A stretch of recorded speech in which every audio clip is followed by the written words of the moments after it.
অহংকারী আলেম, অহংকারী আলেম সে কোনোদিন আলেম হতে পারে না। যিনি আলেম হবে তিনি হবে অত্যন্ত বিনয়ী, তার মুরব্বির সামনে তিনি বিনয়ী থাকবে। ঠিক কিনা বলো?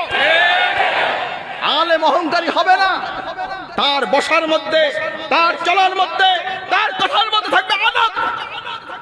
মিয়া সাহেব আদবের ক্ষেত্রে আজকাল অনেক ত্রুটি দেখতেছি মিয়া সাহেব।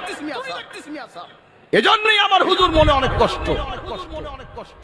হাজরিন, আপনারা তারুণ্যের ছাত্র, আপনার শাহসুফি পীর উত্তরসূরি, তার যেমন পীরের প্রতি আদব ছিল, তার যেমন ইখলাস ছিল, সেরকম ইখলাস আদব আমি আপনাদের মধ্যে দেখতে চাই। কে কে রাজি ওয়াদা করেন? নারা তাকবীর।